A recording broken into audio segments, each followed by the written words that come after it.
வணக்கம். நான் குமுதேஸ்வரி, மக்களோட ஹிந்தி. நம்மள பலருக்கு கொஞ்ச தூரம் நடந்தாலே மூச்சு வாங்குறது, அடிக்கடி தலைவலி வர்றது, தலை சுத்தல் வர்றது, அப்புறம் எப்பயுமே உடல் சோர்வாவே இருக்குது. இந்த மாதிரியான பிரச்சனைகளை நம்ம அன்றாடம் ஃபேஸ் பண்ணிட்டே வரோம்.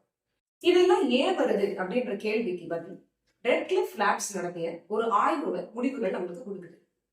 இவங்க 2 வருஷமா சுமார் ஒரு 10 லட்சத்துக்கும் மேற்பட்ட பெண்கள் கிட்ட ஒரு கிளினிக்கல் ஸ்டடி நடத்திட்டு வந்தாங்க.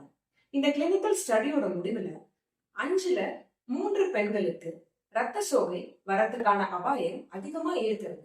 குறிப்பா இந்தியாவில் உள்ள பெண்களுக்கு இந்த அபாயம் அதிகமாக இருக்கிறத கண்டுபிடிச்சிருக்காங்க. முதல்ல இந்த ரத்த சோகைனா என்ன? வேர்ல்ட் ஹெல்த் ஆர்கனைசேஷன் இந்த அனீமியா அப்படின்ற இந்த ரத்த சோகைய உலகத்துல வளர்ந்த நாடுகள் மற்றும் வளர்ந்து வர நாடுகள்ல இருக்கக்கூடிய ரொம்ப தீவிரமான ஒரு பிரச்சனையா பார்க்கறாங்க. வேர்ல்ட் ஹெல்த் ஆர்கனைசேஷனோட டெஃபினிஷன் படி ரத்த சோகை அப்படின்றது ஹீமோகுளோபினோட அளவு. இப்ப இதுல ஹீமோகுளோபின் அப்படின்றது நம்ம ரத்த சிவப்பணுக்கள்ல இருக்கக்கூடிய ஒரு மாலிக்யூல். இது ஆக்சிஜனை ரத்தத்துல இருந்து உடல்ல உள்ள எல்லா பகுதிகளுக்கும் எடுத்துட்டு போற வேலையை பார்க்குது. இந்த ஹீமோகுளோபினோட அளவு நார்மலா ஒரு அடல்ட் மேலுக்கு 14 இருந்து 17 கிராம் per டெசிலிட்டரும், அடல்ட் ஃபீமேலுக்கு 12 இருந்து 16 கிராம் per டெசிலிட்டரும் இருக்கணும். இந்த அளவை விட குறையறதும் ரத்த சிவப்பணுக்களோட அளவு குறையறதையும் ரத்த சோகை அல்லது அனீமியா அப்படின்னு டேர்ம் பண்றாங்க. இந்த அனீமியா எதனாலெல்லாம் ஏற்படுது அப்படின்னு பார்த்தோம்னா, ஒரு சில நேரங்கள்ல நம்ம உடம்புக்கு அதிக அளவுல சத்து தேவை இருக்கு. குறிப்பா பிரெக்னன்சி டைம்ல பாலூட்டும் தாய்மார்களுக்கு மாதவிடாய் காலங்கள்ல சத்தோட தேவை அதிகமா ஏற்படும். இந்த நேரங்கள்ல தேவைப்படுற அளவுக்கு சத்து எடுக்காதனால நம்மளுக்கு ரத்த சோகை ஏற்படும். இது இல்லாம நம்ம உடம்புல குடல்ல ரத்த கசிவு, அது மட்டும் இல்லாம யூரின் மோஷன் இது வழியா ரத்த கசிவு ஏற்படுது. இது எல்லாத்தையும் தாண்டி மலேரியா, புழுக்களோட இன்ஃபெக்ஷன் இந்த மாதிரியான காரணிகள்னாலையும் நம்மளுக்கு அனீமியா வரதுக்கான வாய்ப்புகள் அதிகமா இருக்கும். இது இல்லாம நம்மளோட குடல்ல ஏற்படக்கூடிய கோளாறுகள் காரணமா இரும்பு சத்து சரியான முறையில குடலால உறிஞ்சி எடுக்க முடியாம போகும். இதனாலையும் நம்மளுக்கு ரத்த சோகை ஏற்படும். நம்ம உடம்புல நம்ம இரும்பு சத்தோட தேவை அப்படின்றது ஒரு குறிப்பிட்ட அளவு இருக்கு. அந்த அளவுக்கு குறைவா எடுத்துக்கிறதுனாலையும் ரத்த சோகை ஏற்படும். இதை தாண்டி நம்ம குடல்ல ஏற்படக்கூடிய கோளாறுகள் காரணமா நம்மளோட குடலால இருக்கக்கூடிய சத்துக்களை ஒழுங்கா புரிஞ்சுக்க முடியாம போகுது. இதனாலையும் நம்மளுக்கு ரத்த சோகை ஏற்படும். இந்த ரத்த சோகை ஏற்படுறதுனால நம்ம உடல்ல என்ன மாதிரியான அறிகுறிகள்லாம் வரும்னு பார்த்தோம். உடம்பு எப்பயுமே சோர்வா இருக்கிறது, அசதியாக இருக்கிறது, எந்த ஒரு வேலையும் முன்னெடுத்து செய்ய முடியாம போறது, அடிக்கடி தலைவலி வருது, தலை சுத்தல் வருது, படபடப்பு வருது, அடிக்கடி நம்ம வாயு உட்பகுதிகள்ல புண்ணு ஏற்படுது, நாக்குல புண்ணு ஏற்படுது.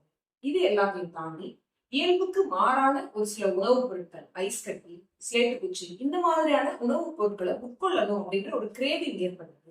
இது இல்லாம நம்மளோட கை கால்கள்ல ஊசி குத்துறது மாதிரியான ஒரு சென்சேஷன், மதமதப்பும் ஏற்படுது. இது எல்லாம் ரத்த சோகை நம்மளுக்கு இருக்கு அப்படின்றதுக்கான அறிகுறிகள்.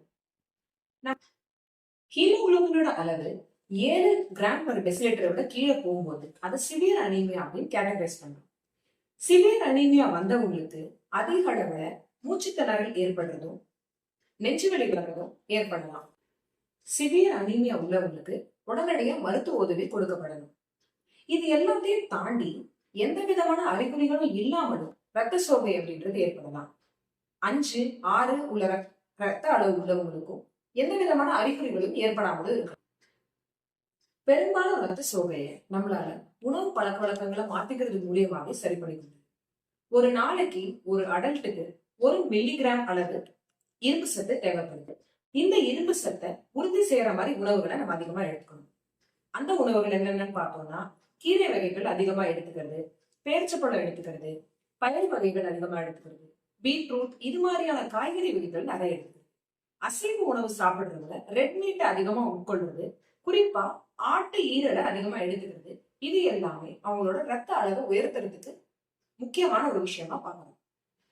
இரும்பு சத்து அப்சார்ப்ஷனுக்கு விட்டமின் சியோட தேவையும் அதிக அளவுல இருக்குது. அதனால இது எல்லாத்தோட சேர்த்து விட்டமின் சி அதிகமா இருக்கக்கூடிய உணவுப் பொருட்களான எலுமிச்சை பழம், ஆரஞ்சு பழம், தக்காளி இந்த மாதிரியான உணவுகளை நம்ம அதிகமா எடுத்துக்கணும். இந்த மாதிரி சத்தான உணவுப் பொருட்களை உட்கொள்றது மூலியமா ரத்த சோகை வர்றதுல இருந்து நம்மள நாமளே தற்காத்துக்க முடியும். இந்த மாதிரி மருத்துவம் மற்றும் சுகாதாரம் சம்பந்தமான விழிப்புணர்வை 1,00,000 மக்கள் கிட்ட எடுத்துட்டு போகணும் அப்படின்ற நோக்கத்தோட ஏப்ரல் 10ல இருந்து ஜூலை 2 வரைக்கும் ஒரு 3 மாச இயக்கத்தை நாங்க தொடர்ந்து எடுத்துட்டு வரோம். இந்த இயக்கத்துல தொடர்ந்து மருத்துவ முகாம்கள் நடத்துவது, மக்களுக்கு மருத்துவம் சார்ந்த விழிப்புணர்வை ஏற்படுத்துறது, இந்த மாதிரியான தொடர்ச்சியான நடவடிக்கைகளில் ஈடுபட்டு வரும்.